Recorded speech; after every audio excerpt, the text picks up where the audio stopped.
Napapanahong health topics, balita, health tips at iba pa.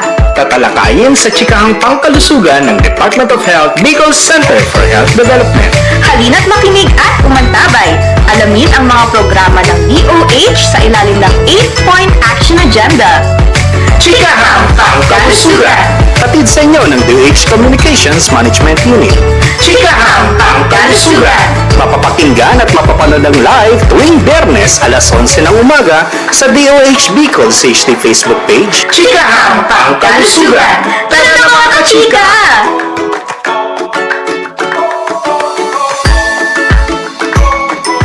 Magandang araw, Bicolanza! Nakatuto kayo sa programa ng Department of Health, Bicol Center for Health Development, ang Chikahang Pangkalusugan.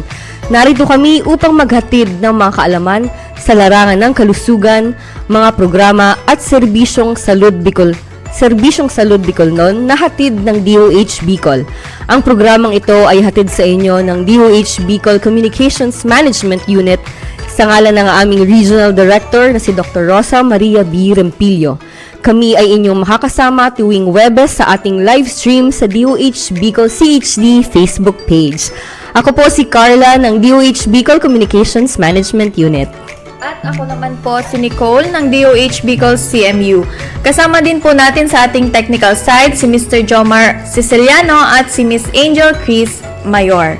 Tuwing Chikahang Pangkalusugan po ating binibigyang pansin ang mga napapanahong health events at health programs para sa kaalaman ng ating mga tagapakinig. At syempre, ibabahagi din po namin ang mga latest na balita tungkol sa kalusugan. Makinig, umantabay at ating alamin ang mga programa ng DOH sa ilalim ng 8-point Health Action Agenda. Yan, magandang umaga sa iyo, Nicole. Magandang araw. Yan. Magandang araw, Ate Carla. At magandang araw rin po sa lahat ng nakikinig at nanonood sa ating episode ngayong araw. Actually, this is the first episode for the month of June at kamakailan lamang po ay nakaranas ng lindol ang probinsya ng Albay. Batay sa tala ng PHIVOLCS, naranasan natin ang 5.3 magnitude noong June 5, 2026. Yun. Ayan, so sunod-sunod pa po ang mga nararanasan nating mga aftershocks dulot po ng nasabing lindol noong Biyernes sa iba't ibang bahagi po ng probinsya ng Albay. At kaya naman po pinapaalalahanan po ng Department of Health Bicol ang lahat na maging alerto at maghanda po sa mga posible po pong mangyari sa mga susunod pang araw. At panatilihin pa rin po nating maging mahinahon para sa maiwasan pa po natin ang ano pang uri ng aksidente. Correct. Tama ka dyan, Nick. Kumbaga, stay vigilant pero dapat kalmado lang po tayo sa mga ganong pagkakataon. Bukod pa riyan, syempre, Nick, at sa lahat po ng nanonood ay patuloy pa rin na may mga residente pa po tayong patuloy na naninirahan sa mga evacuation centers dala ng patuloy na pag-aalboroto ng Bulkang Mayon. Gayon pa man, tuloy-tuloy pa rin po ang mga serbisyong pangkalusugan ng DOH Bicol katulad ng Purok Kalusugan. Ayan, so yan nga po ang pag-uusapan natin maya-maya lamang sa ating Chikahang Pangkalusugan ngayong episode. At ano nga ba ang mga programang ito na inihahatid po ng Department of Health Bicol sa ating mga evacuees dito po sa probinsya ng Albay? Pero bago po yan, dumako muna tayo sa balitang DOH Bicol.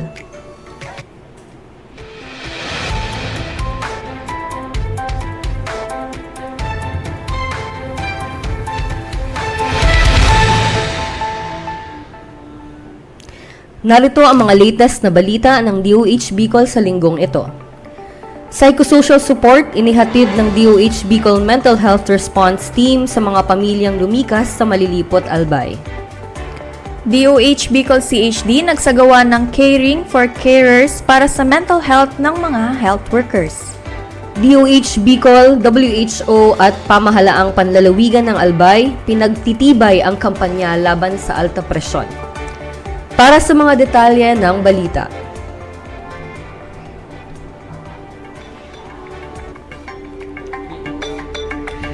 Nagsagawa ang Mental Health Response Team ng DOH Bicol CHD ng psychosocial support services and psychological first aid sa 10th City sa Malilipot, Albay sa pangunguna ni Ms. Wendolyn Baluis, ang Regional Mental Health Program Manager. Isinagawa ito katuwang ang Provincial DOH Office ng Albay upang tugunan ang pangangailangan ng mga pamilyang naapektuhan ng paglikas sa kanilang mental health. Nabigyan ng psychological first aid ang 56 na bata upang matulungan silang mapanatili ang kanilang kaligtasan, kapanatagan at kakayahang makayanan ang mga hamon dulot ng kanilang kasalukuyang sitwasyon. Sa pamamagitan ng mga angkop na aktibidad, nagkaroon sila ng pagkakataong maipahayag ang kanilang damdamin at mabawasan ang kanilang nararanasang pag-aalala. Samantala, nagsagawa rin ng psychosocial support sessions para sa mga hustong gulang upang matulungan silang mabawasan ang stress at mapalakas ang kanilang kakayahang malagpasan ang mga hamon ng paglikas sa kanilang tahanan. Tinalakay rin ang mga serbisyong maaaring lapitan at mga suportang makukuha mula sa komunidad. Sa pamamagitan ng inisyatibong ito ay pinagpapatuloy ng DOH Bicol CHD na siguruhing na isasama ang pangangalaga sa mental health bilang mahalagang bahagi ng pagtugon at pagbangon ng mga komunidad sa panahon ng kalamidad. Usaping mental health pa rin po, matagumpay na isinagawa ng Department of Health Bicol Center for Health Development ang Caring for Carers, isang mental health at psychosocial support activity para sa mga health service provider sa buong rehiyon ng Bicol. Layunin nitong itaguyod ang mental health at pangkalahatang kalusugan ng mga health workers sa rehiyon. Umabot sa 214 na health workers ang lumahok sa programa na isinagawa sa 7 batch upang masiguro ang mas maayos at mas makabuluhang partisipasyon ng mga frontline health personnel mula sa iba't ibang health facility. Pinangunahan ito ni OIC Regional Director Dr. Rosa Maria Birempilio at isinagawa sa pangunguna ni Ms. Wendolyn Baluis, ang Regional Mental Health Program Manager. Sa mga session, nabigyan ang mga kalahok ng ligtas na lugar upang matukoy at maunawaan ang mga senyales ng stress, burnout at compassion fatigue na karaniwang nararanasan sa kanilang trabaho. Tinalakay rin ang mga epektibong paraan ng pagharap sa mga hamong ito sa pamamagitan ng mga coping strategies at self-care activities. Sa pamamagitan ng Caring for Carers, muling binigyang diin ng DOH Bicol CHD ang kahalagahan ng pangangalaga sa mental health ng mga health workers. Dumako naman po tayo sa balitang hypertension. Bilang bakikiisa sa National Hypertension Awareness Month, inilunsad ng DOH Bicol CHD katuwang ang World Health Organization Philippines at pamahalaang panlalawigan ng Albay ang proteksyon para sa alta presyon noong May 28, 2026 sa lungsod ng Tabaco. Layunin ng programa na mapalakas ang pag-iwas, maagang pagtuklas at tamang pangangasiwa ng alta presyon sa pamamagitan ng pagtutulungan ng pamahalaan, pribadong sektor at komunidad. Ayon sa datos ng DOH noong 2025, isa sa bawat 5 Bicolano ang may alta presyon. Marami pa rin ang hindi nakapagpapasuri, hindi nakatatanggap ng tuloy-tuloy na gamutan at kakaunti lamang ang may kontroladong presyon ng dugo. Dahil dito, isinusulong ng kagawaran ang pambansang layuning 80-80-80 kung saan 80% ng target na populasyon ang masuri, 80% ng mga may alta presyon ang matukoy ng tama, at 80% ng mga na-diagnose ay mabigyan ng tamang gamot. Bilang pilot area ng programa, nangako ang pamahalaang panlalawigan ng Albay na ipatutupad ang proteksyon para sa alta presyon sa lahat ng 16 na lokal na pamahalaan sa lalawigan. Nagpahayag din ng suporta ang pamahalaang panglunsod ng Tabaco, mga lokal na opisyal ng kalusugan at iba't ibang katuwang na organisasyon upang mapalawak ang kamalayan at serbisyong pangkalusugan para sa mga mamamayan. Binigyang diin ng mga kinatawan ng DOH, WHO at iba pang katuwang na sektor ang kahalagahan ng sama-samang pagkilos upang mabawasan ang kaso ng alta presyon at mga komplikasyon nito. Kabilang sa mga hakbang ang pagpapalawak ng screening, paglalaan ng gamot at kagamitan, paggamit ng digital health systems at pagpapatibay ng mga programang pangkalusugan sa komunidad upang mas maraming buhay ang maprotektahan laban sa sakit sa puso at iba pang kaugnay na karamdaman.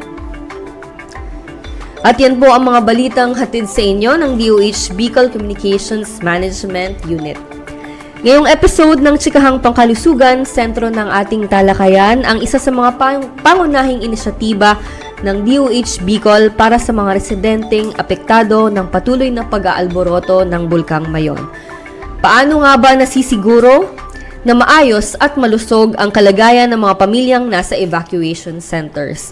Ang kasagutan po mamaya, kaya manatiling nakaantabay, mga kachika, dahil magbabalik po kami makalipas ang ilang paalala. Huwag nang antayin pang magkasakit. Kumonsulta sa inyong primary care providers. Regular na magpa-check up sa inyong primary care providers upang malaman ang estado ng iyong kalusugan at kung paano ito mas mapapangalagaan. Ang ating mga health professionals ay handang magserbisyo para sa inyo. Alamin kung saan makakuha ng libre at dekalidad na serbisyong pangkalusugan. Kumonsulta sa inyong primary care providers.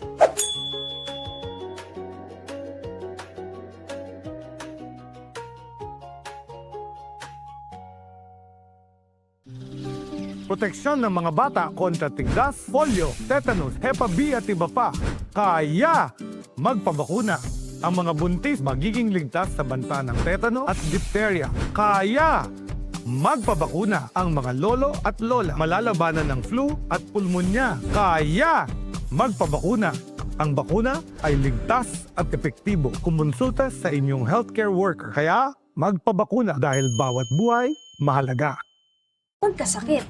Kumonsulta sa inyong primary care providers. Regular na magpa-check up sa inyong primary care providers upang malaman ang estado ng iyong kalusugan at kung paano ito mas mapapangalagaan. Ang ating mga health professionals ay handang magserbisyo para sa inyo. Alamin kung saan makakuha ng libre at dekalidad na serbisyong pangkalusugan. Kumonsulta sa inyong primary care providers.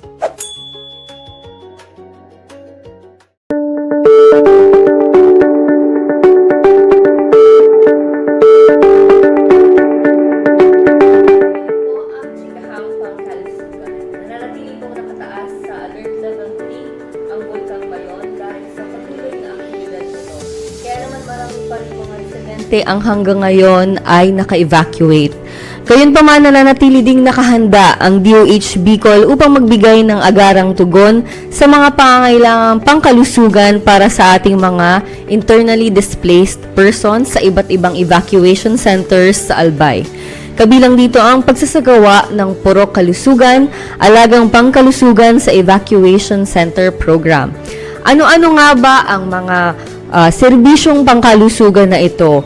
Ibabahagi sa atin ngayong episode ng ating Nurse 5 at Regional Coordinator ng Purok Kalusugan na si Ma'am Yolanda B. Almonguera. Magandang umaga po, Ma'am Ada, at welcome po sa Chikahang Pangkalusugan. Yes, isang malusog na umaga sa iyo, Ma'am Carla. Yes po, at isang magandang umaga ulit sa lahat po ng nanonood at nakaantabay sa ating programa. So, yung Purok Kalusugan, Ma'am, or yung PK ay hindi siya necessarily bago na programa ng Department of Health. Matagal na siyang nailunsad, no? Pero para po, Ma'am, sa mga hindi pa masyadong nakakaalam kung ano ang programang ito, maaari niyo po bang i-reintroduce sa ating audience kung ano ang Purok Kalusugan at ano po yung objectives po nito? Yes, actually, Carla, ito pong Purok Kalusugan ay tama yung sinabi mo. Matagal na po itong ginagawa sa ating komunidad. Ano? Kaya lang po last year, ito po ay binigyan na ng pangalan. Ito ang Purok Kalusugan. Kumbaga, meron na pong strategy, meron na pong proseso, at ayun na nga, ipinangalan ito na Purok Kalusugan. So, ito ay hango sa term na purok na kung saan ito po ay isang unofficial na parang zoning or subdivision sa isang barangay. Bagamat unofficial siya, pero importante po itong subdivision na to sa ating community o sa mga barangay dahil doon talaga isinasagawa yung mga essential na health services, pati po yung pagmumonitor ng implementation nitong mga ito ay sa mga purok natin ginagawa. At syempre yung kalusugan, no? Alam naman natin kung ano ang kalusugan na. So, basically po, ang purok kalusugan is focused on empowering yung mga tao sa komunidad at ini-ensure nito na ang lahat po ng hindi lang bale pag-ensure na ibibigay ang health services sa mga barangay, but yung kung ano po yung tailor fit or need ng mga barangay na ito ang ipino-provide po sa kanila. So basically si Purok Kalusugan is yung tinatawag nating primary healthcare approach, no? So ang focus is on preventive and promotive, okay? At ito po ay isang multi-sectoral approach, meaning hindi lang po si DOH ang kailangan gumawa nito, hindi lang din po ang LGU. Ito po ay whole of society kasi kahit naman po sa anong programa, no, kailangan talaga po ng collaboration. And yun nga, ito ay pagbibigay ng direct na health services down to the grassroots, down doon sa kanila pong mismong mga pintuan. So yun, kumakatok po ang ating mga health workers tuwing sila po ay nagkakandak ng Purok Kalusugan sa mga bahay-bahay. So parang it really lives up, ma'am, to its name na Purok Kalusugan. Na kada barangay, kada purok. At yun nga, sabi ni Ma'am Ada ay household approach din ang isinasagawang bibigay or at least masiguro na no family, no household is left behind pagdating sa programang pangkalusugan.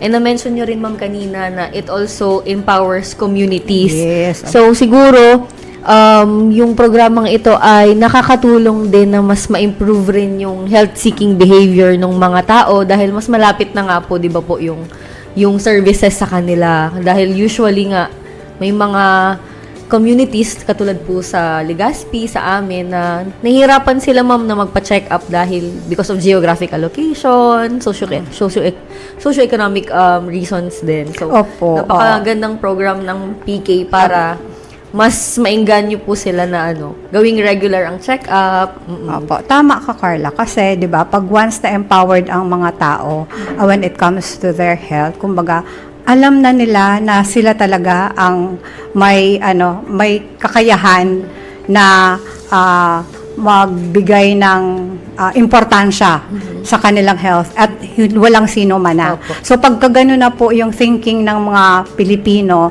is mas mapapadali po yung pag-fast track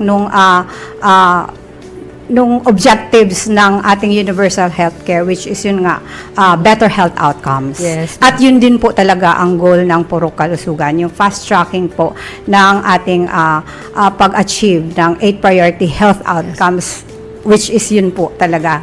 Yes, ma'am.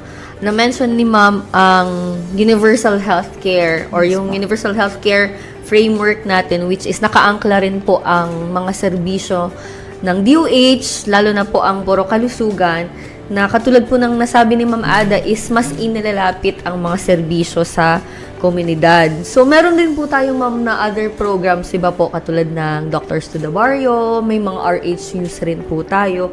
So, ano po ang pinagkaiba nito sa mga other programs ng DOH, katulad ng DTTB? Okay, so actually si DTTB is deployment siya ng mga doctors doon po sa mga doctorless na municipality, pero at ang Purok Kalusugan is yun nga, yung pagbibigay ng integrated health services doon sa mga barangays din ng mga nangangailangan. So kung titingnan mo, si DTTB at Purok Kalusugan is complementary, complementing each other. Kasi actually ngayon nga, yung ating mga DTTBs na nakadeploy po sa ating mga munisipyo is actively participating po sa ating mga PK implementation. In fact, sila po talaga yung nag-guide sa ating mga health teams, no? Especially doon po sa malakihang PK services yung ginagawa.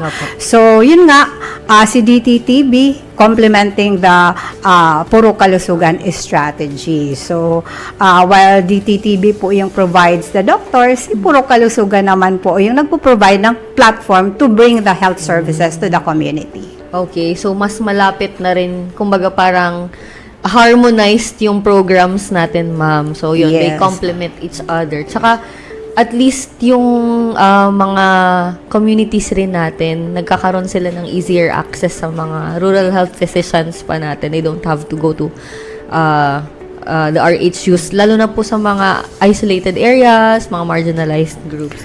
Ayun po. So, sino po ba, ma'am, ang pwedeng makatanggap or mapagkalooban ng mga serbisyo sa Puro Kalusugan? Okay, so siguro kailangan natin i-explain no yung naging binabang guidelines no for the Puro Kalusugan last year, which is the interim guidelines for the implementation of Puro Kalusugan. So basically po kasi nga meron tayong shortage. Aminin natin na may shortages po tayo sa resources, to include po yung human resources and yung ating mga other resources such as yung medicines nga. So, ang nangyari po, ang Puro Kalusugan, bagamat ang pinaka-goal nito is ma-implemento sa lahat ng mga barangays no, sa buong Pilipinas. So, yung sa initial implementation niya last year is nag-target lang po tayo ng 3 barangays per municipality. So, at syempre, ito po kung paano tinarget, meron po tayo ditong, kumbaga, criteria, no? Criteria wherein tiningnan yung barangay na low ang service coverage, ano, at syempre may poor health outcomes, no? So, yun, 3. Pero, napakaganda po na mai-report na dito po sa Bicol Region, overwhelming yung naging support. In fact, 1,013 out of the 3,471 barangays, or that's already 29% ng whole barangay, ang implementation sites natin last years. No? So, actually, 342 nga lang ang target, but overwhelming yung naging support po ng ating LGU sa implementation ng Puro Kalusugan. So, ayun. So, first year nga, 3 barangay lang muna. Pero meron mga munisipyo po talaga na more than 3, okay? And then, this year naman, sa first quarter pa lang natin, based doon naman sa guidelines, is dapat this year, may 40% na po tayo na implementation site or barangay PK sites dapat, no? For the whole year of 2026. Na-achieve na po natin yon. Wow. Ngayong first quarter pa lang, we have 1,414 implementation sites or barangay PK sites na. That's 40.7% na po yun. So, anyway, back to your question. So, ayun nga, nag-prioritize tayo, no? 3 barangays lang muna. Depende po sa resources ng munisipyo.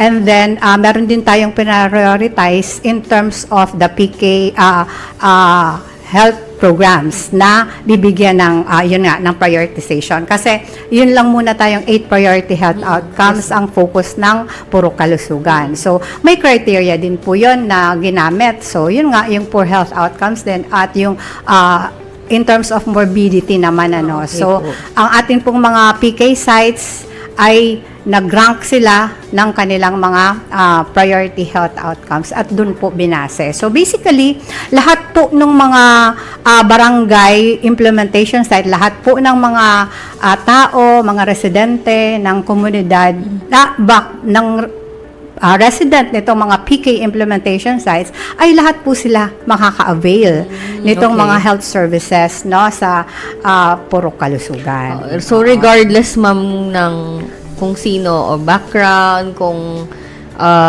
basta ang concentration lalo na dun sa mga underserved Yes, areas, opo, mga geographically isolated, Opo. kumbaga. Kasi kung titingnan mo po yung criteria is talagang doon supposedly ang ating mga PK sites sa mga underserved and unserved area. Kasi nga, yung sa criteria on the low service coverage wherein titingnan nila kung may more than an hour ba yung travel, Okay po. either by foot or by any transportation bago makaprating sa isang health facility. So, isa po yun sa criteria.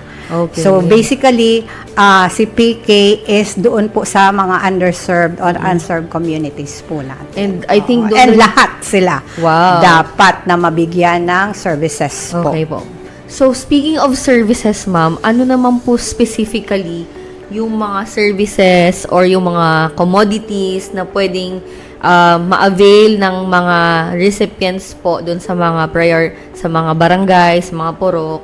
And libre po ba ito, ma'am, na makukuha? Okay, so sabi ko nga, nag-focus muna tayo sa 8 priority health outcomes ng DOH. So, isa-isahin natin yung immunization yan, maternity, maternal care, nutrition, wash, the non-communicable disease, specifically HPN and DM, and also the non-communicable disease, cancer, cervical and breast, and yung road safety. So, doon po, so lahat, although sabi natin, focus ang PK dito sa 8 priority health outcomes, pero hindi naman po natin ay ini-stop ang mga LGU na mag-provide pa ng other services Okay.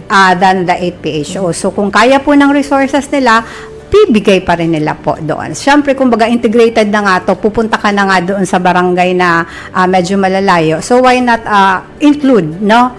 Kaya lang, dito nga sa PK, dapat inaalam kung ano talaga yung need ng particular na barangay na yon. So, yun po ang ipoprovide natin. So, when it comes naman to this 8 PHOs, like say for example, sa immunization, definitely dapat sinisigurado ng ating mga PK health teams na mabigyan ng kaukulang vaccines, no? Yung mga bata, ito include syempre yung ating mga buntis, yung ating mga senior citizens, and that's free, no? Ang ating mga free. vaccine. Okay. Free. Sa nutrition naman, tinitingnan din dyan kung merong mga batang nasa yung SAM or MAM na tinatawag, and also kailangan din po ng ating mga PK teams na mag-conduct ng growth monitoring, monitoring sa mga bata, at syempre kasama dyan yung pagdidistribute ng mga vitamins, yung vitamin A, yung mga micronutrient powder, and etc. So, libre pa din naman lahat yan, So, how about naman doon sa wash, no? Sa wash, tinitingnan din natin ng mga PK teams natin yung mga household na may meron na ba sila o pinoprofile nila yung mga household na meron ba silang access to basics safe water, Yes. Yon. So, yon, ina-identify nila yung mga meron at wala. So, yung mga wala, kailangan po nila yon na ma-inform ang ating mga especially yung mga sanitary inspector, Yes, na ma-providean po nila ng mga kaukulang mga services or kung paano sila magkakaroon ng access to safe water. And also, very important sa WASH yung pag-provide din ng mga IEC, Yes, ma'am. on yung Proper hand washing, apo. Yes, yun. At importante yan lalo sa mga evacuation Yes, center, ma'am. 'di ba? Tapos ano pa ba? Basically sa maternal health naman, yung prenatal, no? Yes. Kailangan na tatrack ng ating mga teams yung pregnancy, no? Dapat maaga nilang ma-check kung sino ang mga buntis dyan sa mga barangays. At very important na ma-providean sila ng antenatal care as early as the first trimester, no? Very important po talaga yun. At syempre, yung provision din ng mga vitamins na kinakailangan ng mga buntis ay mai-provide. So, sa iba, ano pa ba? Yung sa HPNDM, no? Andyan yung pagkakandak ng PhilPen, very important. So ngayon nga with PK, talagang halos nagagawa na po yan no, na yung ating mga PK teams talagang si PhilPen is lagi po talaga siyang ginagawa. At syempre yung provision po ng mga HP and DM drugs. Mari niyo ba ma'am i-expound itong HP and DM? Ano yung meaning niya? Tapos ano po yung ginagawa? Okay, oo nga pala. So anyway, yung hypertension, Okay. hypertension and diabetes mellitus. Oo, yung mga hypertensive na mga pasyente, kailangan po silang ma-provide ng as in yung kanilang mga tinatawag na maintenance meds, dapat kumpleto yan. Kasi dyan naman po talaga nakasalalay yung kanilang kalusugan, no? So, dapat hindi po talaga yan mawawalan. Okay, so ine-ensure po ng ating PK teams na sila po ay ma-providean. Okay, gamot ma'am. Yes, true. Oo. Ito yung ma'am through yung mga provision, identified na may... ito yung mga identified na po na mga hypertensive and diabetic Okay, ma'am. patients. And yung PhilPen, ma'am, yun naman yung risk assessment, Yes, ano po. So, oo, sa yun. screen pa lang. Yes. Kung possibly or may chance or kung meron ng Yes, mga opo. non-communicable diseases like yung minention ni Ma'am Adaw is hypertension, Yes yung blood po. sugar, kung diabetic ba. Ito, kumbaga, yung more than 20 years old and above, ito, no, na ini-screen, opo, para ma-check kung sila ba ay prone, no, Opo. dito sa mga non-communicable diseases po na ito. Para sa ganun, ay agad na po silang mabigyan po. Kumbaga na- maagang pagpapasuri at maaga rin na gamutan ang ma-administer sa Opo. kanila. Tapos isa pa, yun nga din po no sa TB kasi kasama okay. ng Tuberculosis. sa tuberculosis no kasama po 'yan sa ating 8PH show. So may active case finding po no na ginagawa ang ating mga PK teams. In fact, ang atin nga po yung mobile X-ray Okay. van, Yes, 'di ba? ma'am. Kasama din po siya sa mga isinasagawang activity ng ating mga PK teams. so may screening rin may po for, screening. TB. Yes po, of course. At syempre yung mga TB meds ay Oo, provided na rin po natin. At importante yung pag-conduct po talaga ng contact tracing no, ng ating mga PK Yes team. Nang po. sa ganun, hindi na po talaga dadami po ang may mga tuberculosis.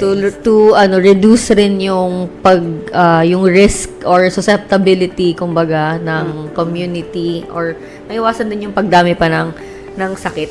Opo. So as mentioned niyo po ma'am kanina that the Puro Kalusugan is a whole of community, whole of society approach. Sino-sino naman po ang mga katuwang ni DOH para po ipatupad ang Puro Kalusugan? Yes po. Siyempre, andyan po yung ating mga LGUs. Number 1 po na katulong natin po ang ating mga LGU. No? Sila po kasi ang implementers ng Puro Kalusugan. Okay, so, and meron din po tayong mga, at iwag din natin kalimutan, siyempre yung Barangay LGU. No? Sila po talaga din ang isa. Okay. BHWs Oh, yes, po ang ating natin, mga oo. BHWs, ang mga BNS, yung mga Yes. barangay captains na minsan nga po nagiging parte na po talaga sila ng mga PK Opo. teams. At nakakatuwa na makita po sa paglilibot po na talagang very supportive po Opo. ang ating mga LGUs po, no, barangay LGUs sa pagpapatupad po ng Puro Kalusugan sa mga barangays. And of course, meron yung atin pong mga DOH hospitals Yes din. po. Meron pong program din na yung they will have to adapt barangay for Puro Kalusugan. Ang atin pong DILG Region 5 is so very supportive din. In fact, nagpalabas din po sila ng issuance sa atin pong mga LGUs to support the Puro Kalusugan. Wow, so Opo, napakarami opo. talaga pong involved ng mga ahensya at organisasyon para masiguro na lahat ng residente doon sa purok or sa barangay ay talagang mararamdaman nila yung dekalidad at saka agarang tugon para sa mga pangailangan nilang pangkalusugan. Yes. So, for our next question, ma'am, ayun, na-mention niyo po rin na house to house or at least ini-ensure na yung kada bahay ay maabutan or ma-inform sila na meron tayong Puro Kalusugan na programa. Paano naman po, ma'am, yung implementation sa komunidad? Is it weekly po ba or talagang ongoing siya? Everyday ba merong PK? Paano po ang proseso? Para alam rin ng mga kababayan nating nanonood. Okay. So, di ba kanina na-mention ko na nga na yung nag-prioritize tayo ng barangay. So, meron tayong mga tinatawag na PK barangays, PK implementation sites. Plus, yung kanilang, depende sa barangay kung sa kalagayan, yung mga priority health programs naman na kailangan ay matugunan doon sa particular na barangays na yon. So, kailangan natin, with the barangays na alam na natin, plus yung priority, so, kailangan natin ng mga magtatrabaho, 'di ba? So kailangan buuin po. So binuo po natin yung mga tinatawag nating Puro Kalusugan Health Teams. Okay? So si Puro Kalusugan Health Teams, sino 'yan? So ang leader po diyan are our yung NHWSS, no? So ating mga HRH. Opo, ang ating mga NDPs and ating mga RHMPP, ang team lead, of course, katuwang nila ang mga organic na mga nurses and midwives, no? Plus the barangay health workers and the BNS, and kung sino pa po yung nakita po nila.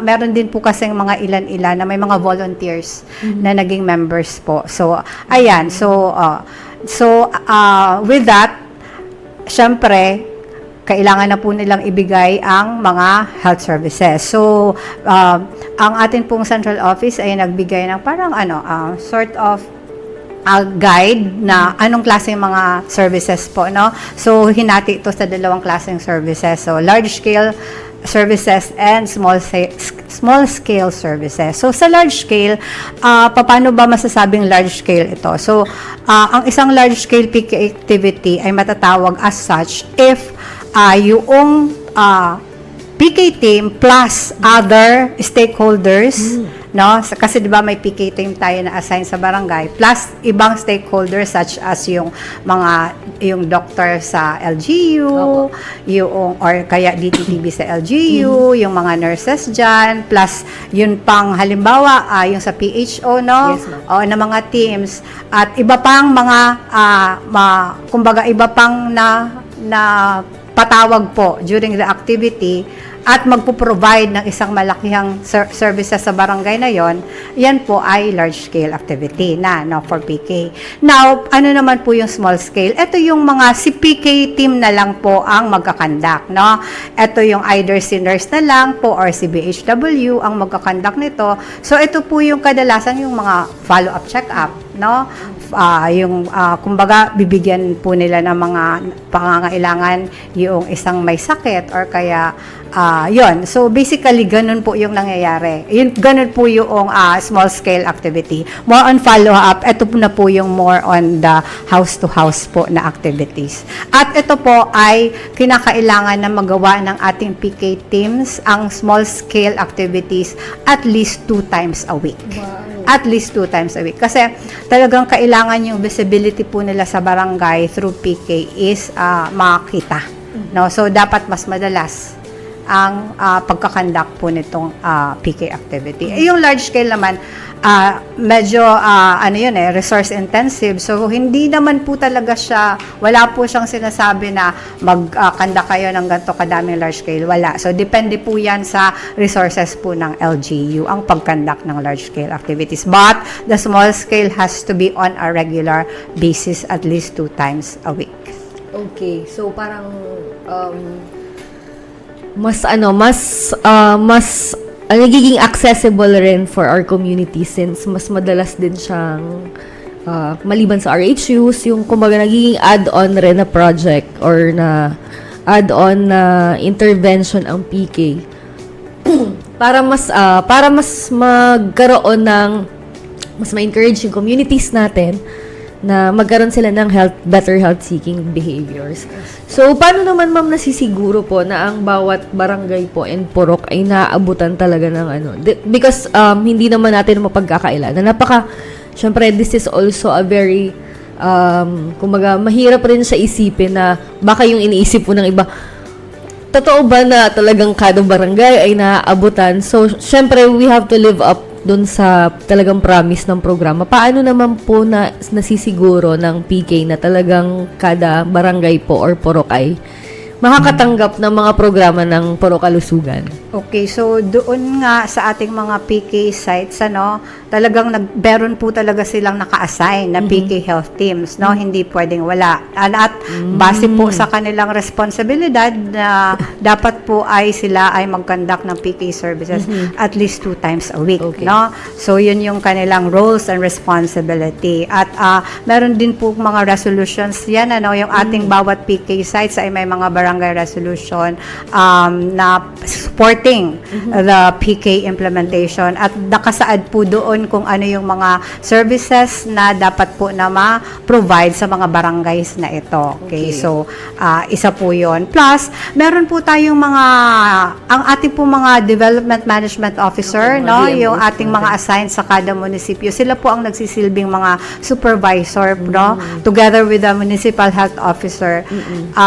Sinisiguro po nila na itong PK implementation is talaga pong nagagawa sa kada barangay. Okay? At meron din rin po tayong mga monitoring tools, So, yun po yung na-ensure po natin na itong ating mga PK health teams ay nakakapag-provide ng services through din po doon sa kanilang mga sinasubmit na mga monthly monitoring tools. Tsaka may institutional support na rin siya, ma'am, dahil nga po supported siya talaga ng local government down to the LGUs Yes po po. yun. Opo, So, opo. kumbaga, pinupool yung resources para at least, actually, ma'am, it's also a good way para hindi na-duplicate din na sa ibang barangay na nabigyan na pala ng DOH, tapos pupunta na naman yung barangay para magbigay ng same services.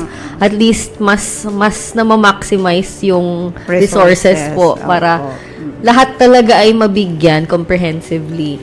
So, yun, dumako naman po tayo sa current situation po ng Bulkang Mayon, dahil alam naman po natin na nasa alert level 3 pa rin po ang Mayon. And dahil po dito, agad rin ang padala ng response teams at nagsasagawa ang DOH Bicol ng response measures upang matiyak ang kalusugan ng ating mga internally displaced persons.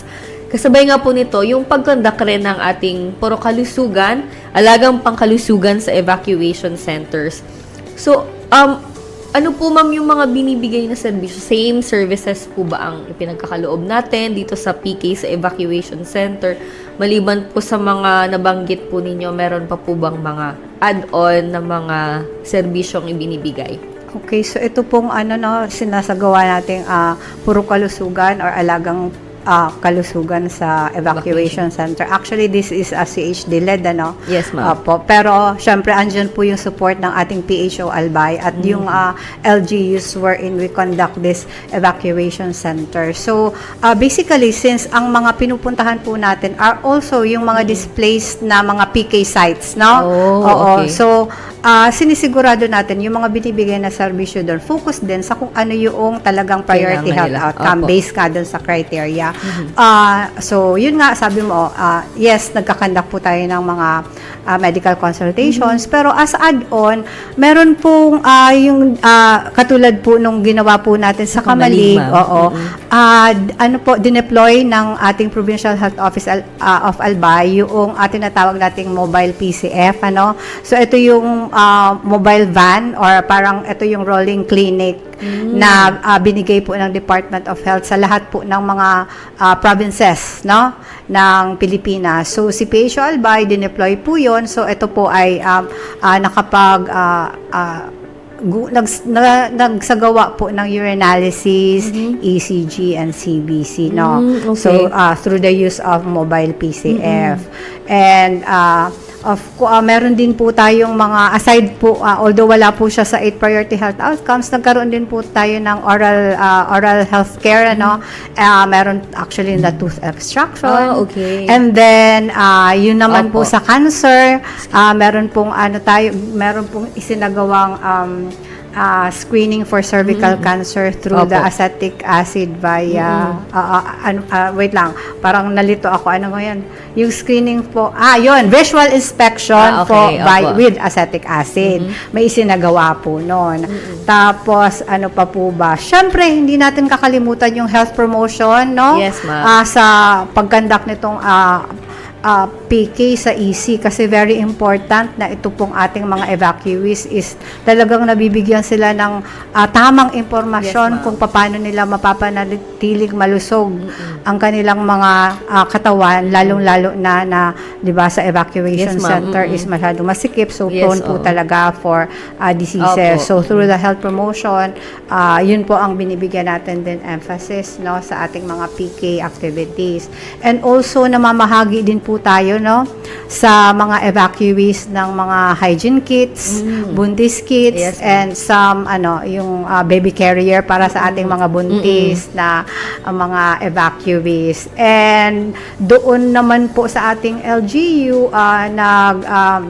nagbigay din po tayo sa kanila at magbibigay actually pa rin tayo sa kanila ng mga mesh nebulizer, yung N95 mask para po if ever no na kailanganin pa rin at yung face mask.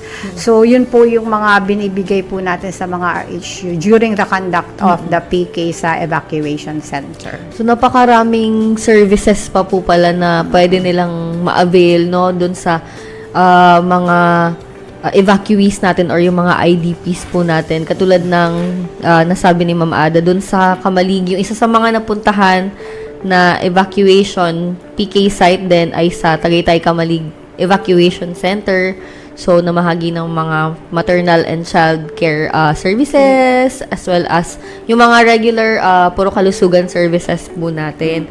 So, gaano ba ma'am kahalaga ang puro kalusugan sa mga ganitong uri ng ng sakuna po or kalamidad, ma'am? Opo. Napakahalaga po, no? Lalong-lalo na dun nga sa mga PK barangay sites na na-display sila from where they are. So, dapat tuloy-tuloy pa rin po ang pagbibigay ng serbisyo sa kanila. So, ito po ay, kaya nga po itong puro kalusugan, sinisigurado na kahit na po may mga gantong sakuna, patuloy pa rin po ang kanilang access, no, sa health services by providing PK services doon mismo sa evacuation centers. Kasi, yun nga, nasabi ko kanina na dito po sa gantong kalagayan is mas madami po yung chances ng pagkakasakit, Opo. yung magkakaroon tayo ng mga mental health issues, so very important na napoprovidean po talaga sila ng assistance sa gantong po mga panahon, no? So that's what PK is all about, na Opo. kahit na po wala sa barangay, no? So, dadalhin pa rin po natin ang Opo. services wherever they are. Opo, So, dahil yan ang parang importante. mas nagiging vulnerable din sila, ma'am, to other diseases. Dahil wala po sila sa kanilang mga tirahan. Yes. Yun nga po, masikip rin sa evacuation at baka magkahawaan ng, yun rin yung pinaprevent, ma'am, yung may mga magkahawaan ng sakit. So, kumbaga, maliban sa mga nakatalagang response teams doon, ma'am, so kumbaga ine-expand pa natin yung access nila to other services. Yes. Para Opo. ayun, At very important din po talaga yung palakasin yung referral, ano? Yes, ma'am. Oo, dito sa mga evacuation center kasi we have to ensure na makikita po ng agaran, no, kung sino dyan ang may mga sakit, Opo. mabigyan ng lunas, yung mga kailangan po na i-refer, may refer po kaagad. So, yun po ang isa pong importante din po na matugunan sa mga evacuation centers nang hindi na po talaga lumala pa po yung kung ano man pong sakit na po na maaaring Opo. mangyari po sa kanila. At saka, ang kagandahan rin po talaga sa PK ay apart from yung sa kalusugan na aspeto, ma'am, nagbibigay rin siya ng financial ease, kumbaga. Lalo na dun sa mga families, mga low-income families po, hindi na nila kailangan pang bumiyahe ng malayo or pumila ng mahaba or ng matagal. Kumbaga, convenience din para sa mga evacuees natin, sa mga PK sites natin, mga barangay kung saan may mga puro kalusugan initiatives, hindi na po nila kailangan lumayo pa, 'di ba, ma'am? Bawas na rin ang gastos para sa kanila. Dahil yung iba po, ma'am, kapag naiisip nila na magpa-check up, kadalasan naiisip nila magastos, malayo, walang pamasahe. So, napakalaking tulong din talaga dito sa mga families natin na mabawasan yung pag-aalala nila sa out of pocket ng mga gastusin. So, Paano naman po, ma'am, since may involvement po ang local government unit, paano naman po nare-reallocate ng LGU ang budget para mas masuportahan po itong programa or mga karagdagang requirements at supply para sa purok level approach? Yun po, ano pa pong involvement? Paano itong ginagawa ng LGU po? Okay, actually last year po kasi yung yung sa creation or yung paggawa po ng LIPH 2026 to 28 or the Local Investment Planning for Health. So talaga pong inadvocate natin na suportahan po ng LGUs itong puro kalusugan by integrating po sa kanilang mga local investment plans for health at iba po pong mga health plans. Okay? Pero maaaring po din nilang i-maximize no yung mga existing na mga resources. Kasi po itong mga programs naman po na ini-implement sa puro kalusugan is existing. Yes, ma'am. No? So kumbaga technically, meron na rin po talaga silang budget for these programs. It's just that, ngayon nga po, pinangalanan na natin yung pagpupunta po sa mga barabarangays at sa puro kalusugan. Pero, andyan na po talaga siya. po. Dati na po talaga nilang ginagawa ito.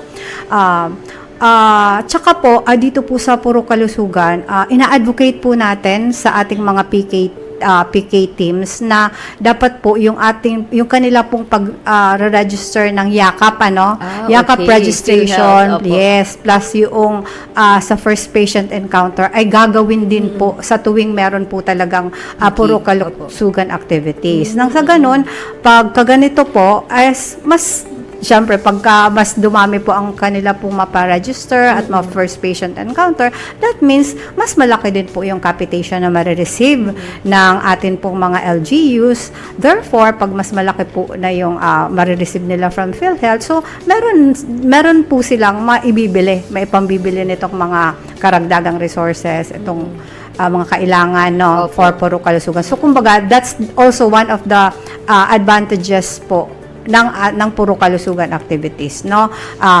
Yung mga nahihirapan pong maparegister ng mga LGUs kasi malalayo, eto nga, napupuntahan na po ng puro kalusugan health team. So, basically, madadagdagan po yung ma-register at first patient encounter ng mga LGUs sa YAKAP through the Puro Kalusugan Initiative. Meron pala po siyang kasamang YAKAP program. So, mas maganda, ang ganda pala talaga ng ang ganda ng services, ng inclusivity and yung pagiging comprehensive talaga one-stop shop siya, kumbaga, ma'am, ng mga health services. And as mentioned po ni Ma'am Ada kanina, kumbaga yung pag-reallocate ng LGU is na-institutionalize at least yung support, yung program sa local level. So, kumbaga, pwede na rin silang, mas magiging regular na po yung pagkakonduct ng program sa kanilang, komunidad. Opo, at yun pa, tinanong mo rin ba yung yung tulong ng LGU, ng DOH or yes, ma'am. Ano po ang nagiging tulong na ibinibigay? Yes, opo. Siyempre, hindi naman po pwedeng wala po tayong maibibigay na support sa ating mga LGU sa PK implementation. No? Number one dyan, yung HRH deployment. Yes, no? ma'am. So, meron po tayong provided na mga NDPs, mga DTTBs, at iba po pong kadre. At ina-ensure po natin na bawat PK implementation site, meron po talagang mga NHWSS po na madideploy po dyan.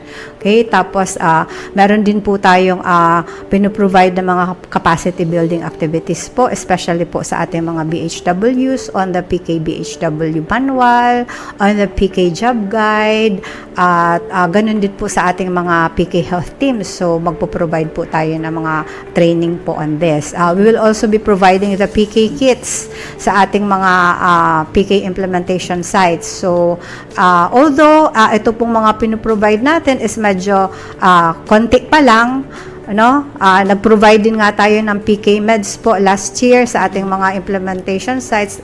Although maliit, konti, pero at least meron po tayong pinaprovide due nga po sa limitation din ng budget. Kaya lang, yun nga, meron pong mga ganito pong mga support na pinoprovide ang ating Department of Health. So, yung HRH na na-mention niyo, ma'am, is yung mga Human Resources for Health Yes natin po. na nakadeploy sa mga RHUs. Yes po. Yan, sila rin ang katuwang ng DOH at ng LGU para ma-monitor na talagang nai-implement hindi lang yung PK, no, yung mga other programs Yes pa po. at saka yung ang pag-collaborate, pag-establish po na pagpapalakas ng collaboration din natin sa local government unit. Yung NHW SS or yung National Health Workforce Support System. So doon nakaangkla po ang ating ang function, kumbaga ang mandato ng mga HRH po natin.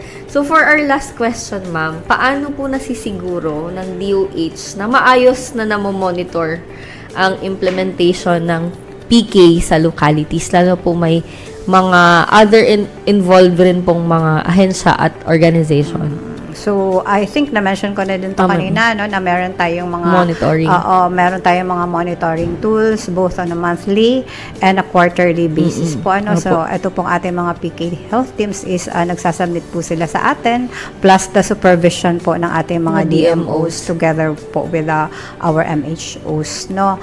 Plus ngayon po ang atin pong PK team po dito sa CHD Bicol, nagkakaroon na rin po kami ng paglilibot po, no, sa lahat po ng probinsya to monitor and assess the implementation po ng both ng Puro Kalusugan at ng underserved and unserved communities. So in fact, una po namin napuntahan last week is sa Sorsogon at tuloy-tuloy po yan para makita po natin kung ano nga po ba talaga yung lagay po ng implementation ng Puro Kalusugan sa bawat munisipyo, bawat barangay.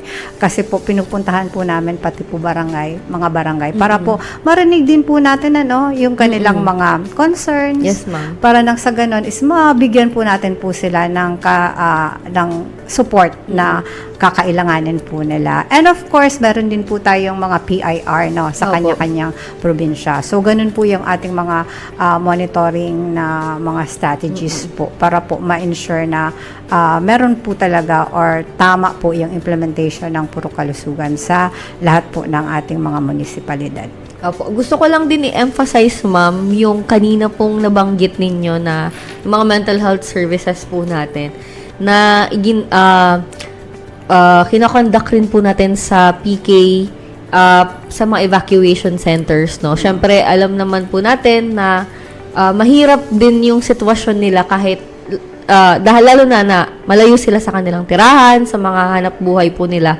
So, nakaka-incur sila or nakaka-acquire sila ng certain level of stress, may pangamba din on their part. So, kasama rin po pala sa mga serbisyo yung mental health interventions po natin, katulad ng psychosocial support and yung mga psychological first aid. So, yan po ay pinangungunahan ng mental health response team natin. Yan si Ma'am Wendy.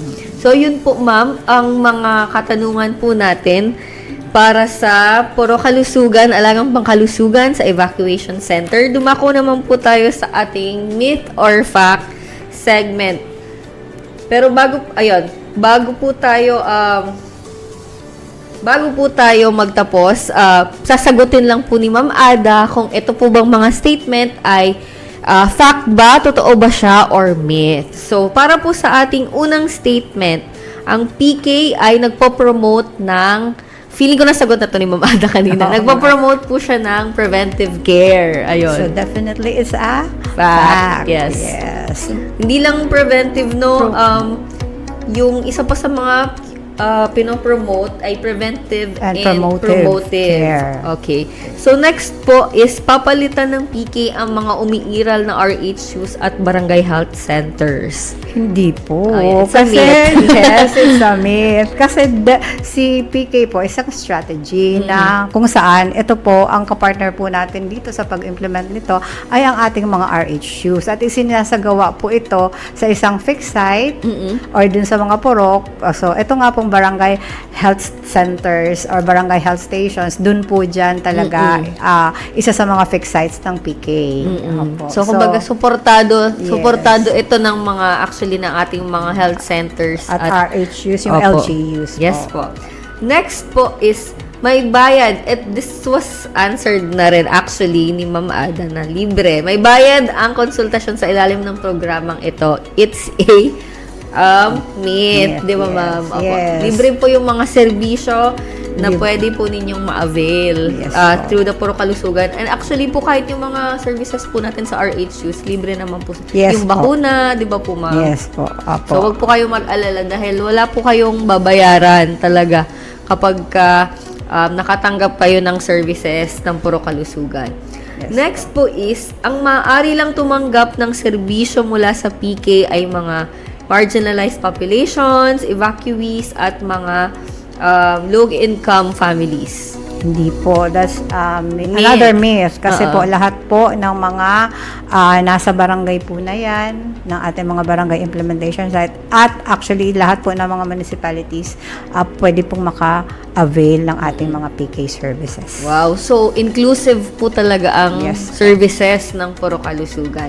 So, for our last myth or fact statement, ma'am, ang PK ay isang grassroots health initiative na mas pinalalapit ang serbisyo sa mga purok, lalo na sa mga underserved communities.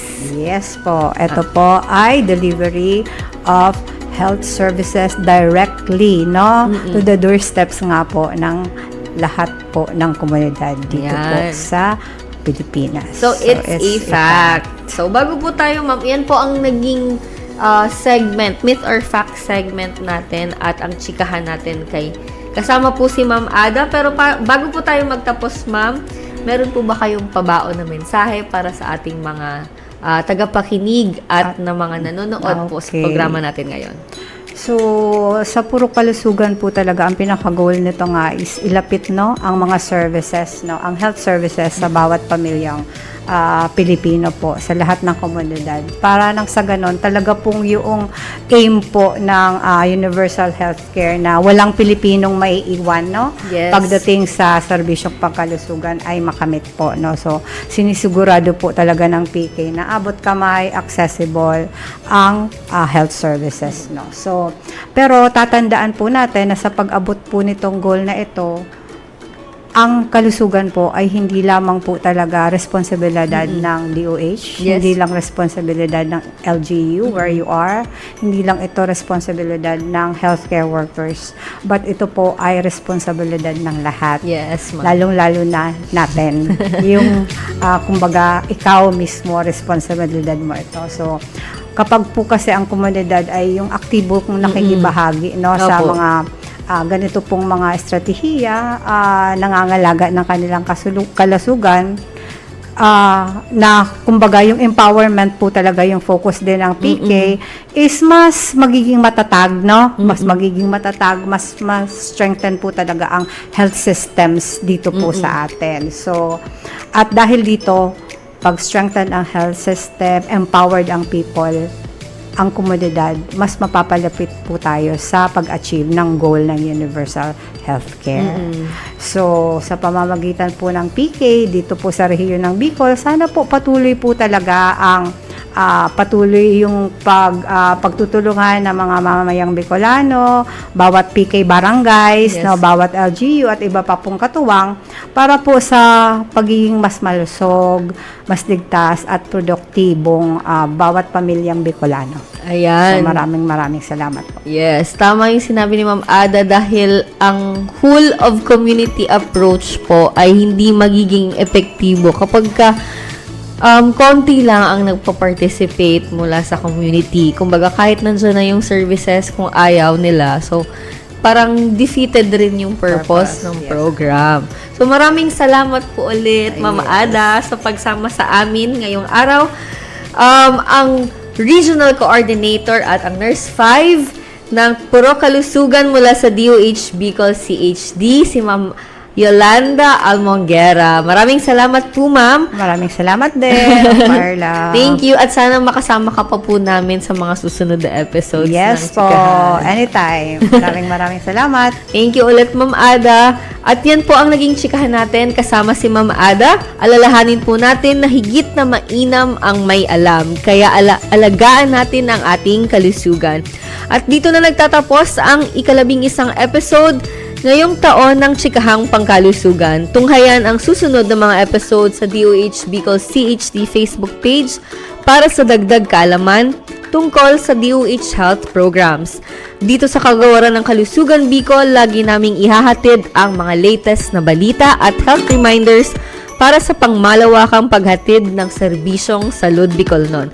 Ako po ulit si Carla at sa Chikahang Pangkalusugan, lagi naming pinapaalala na makialam, makisama, iwasan ng sakit, palakasin ang resistensya dahil sa bagong Pilipinas, bawat buhay mahalaga. Looking for Thank you, banners, Ma. social media cards, key visuals, LED materials, FAQs, or editable assets. Our monthly health event communication packages have you covered. How to access. Step 1. Scan the QR code below or visit bit.ly/HP Material Directory. Step 2. Complete the Google form with your basic information.